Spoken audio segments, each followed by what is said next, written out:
Your dog is lying by the front door. You left 3 hours ago. He hasn't moved. He's not sleeping. He's waiting. His nose is pointed at the exact spot where you disappeared. His ears lift every time something moves outside. Every car that passes. Every footstep on the stairs. Every sound that could be you coming back. He has no way of knowing when you'll return. He has no concept of 3 hours versus 3 days versus never. He just knows you are here. And now you're not. And something in his brain that has no words for what it's feeling is doing the only thing it knows how to do. Waiting. The question nobody asks seriously enough is what exactly is happening inside that brain. Is it just habit? Just routine disrupted? Or is there something that deserves a heavier word? Something that looks less like confusion and more like grief. In 2018, an orca called Tahlequah gave birth in the waters off the coast of Washington state. Her calf died within 30 minutes. And then Tahlequah did something that researchers had never documented at that scale before. She carried the body for 17 days. Over 1,600 kilometers of open ocean. She pushed it to the surface to keep it from sinking. She adjusted her swimming to hold it in place. She went without proper food. She fell behind her pod. For 17 days, she refused to let go of something that was already gone. The researchers who tracked her said they had no clinical language for what they were watching. The behavior had no survival value. It solved nothing. It was pure. It was grief. Here is what science actually knows about animals and loss. And it is more than most people expect. Elephants return to the bones of their dead. Not just once. They come back to the same spot years later. They touch the bones with their trunks, specifically the skull and the tusks. They stand there. They are silent. Researchers have documented elephants returning to the remains of animals they had no close relationship with, just members of the same species, just bones on the ground, and they stop, and they stay. Cynthia Moss spent decades studying elephant families in Amboseli and documented something that changed how the entire field thought about animal emotion. When an elephant dies, the family does not simply move on. They stay with the body for days. They cover it with branches and dirt. They stand vigil. And when they finally leave, they look back. More than once. As if making sure it is real. As if saying something that has no sound. Chimpanzees do the same thing in a different way. Jane Goodall documented a young chimpanzee named Flint who lost his mother Flo in 1972. Flint stopped eating. He stopped moving. He sat near the place where his mother had died and he stayed there. Within 3 weeks of her death, Flint was dead too. He was 8 years old and in perfect physical health. The cause of death, according to Goodall, was grief, not a diagnosis you find in a textbook, but the only word that fit what she had watched, a healthy young animal who simply stopped wanting to live after the thing that anchored his world was gone. But here is where it gets complicated. Because grief requires something that scientists have spent decades arguing about whether animals actually have.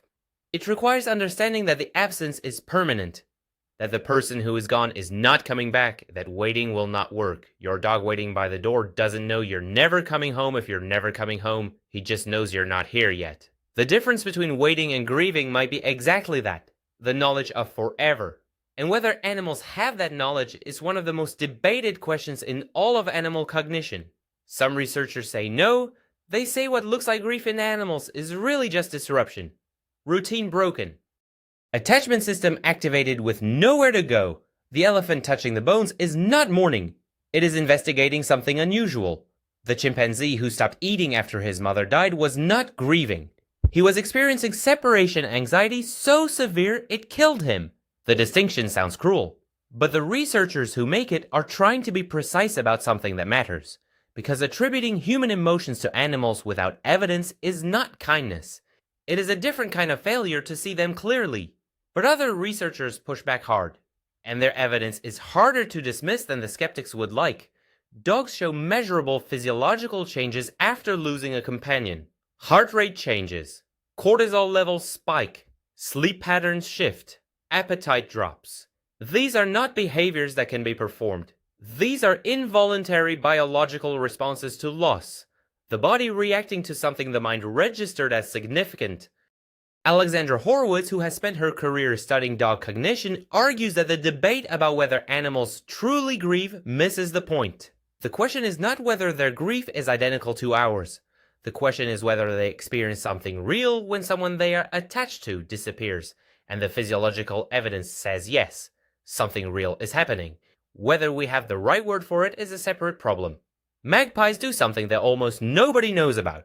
When a magpie dies, other magpies gather. They stand around the body. And some of them bring grass, small pieces of dried grass placed next to the dead bird. They stand there for a while, and then they leave. Mark Bakoff, who documented this behavior, called it a funeral. Not metaphorically. He used the word because he couldn't think of a better one for what he was watching. Birds with brains the size of a walnut standing in silence around their dead and leaving offerings. If a human did this, we would call it ritual. We would call it grief made visible. We would call it the beginning of religion. In a bird, we call it interesting and move on. And then there are the stories that don't fit any framework at all.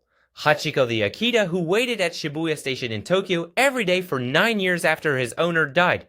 Not because he didn't know. Animals know more than we think they do about death, but because the waiting itself was the relationship continuing. Because showing up to the place where the person used to be was the only way the dog knew how to keep them present. For 9 years, every single day. That is not confusion. That is something that deserves a word we haven't invented yet. The honest answer to whether animals miss people who are gone is this.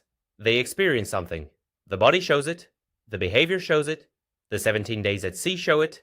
The 9 years at the train station show it. Whether that something is what you feel when you lose someone you love is a question we may never be able to answer with certainty. Because the only way to know what it feels like to be a dog or an orca or a magpie is to be one. And we can't do that. What we can do is watch and take seriously what we see and resist the comfortable idea that because they can't tell us about it in words, it must not be real. The absence of language is not the absence of feeling. Your dog has never said your name, but he knows when you're gone. And he knows the difference between gone for now and gone in a way that feels different, in a way that changes how the house sounds, in a way that makes him lie by the door and wait for something his body already knows is not coming back.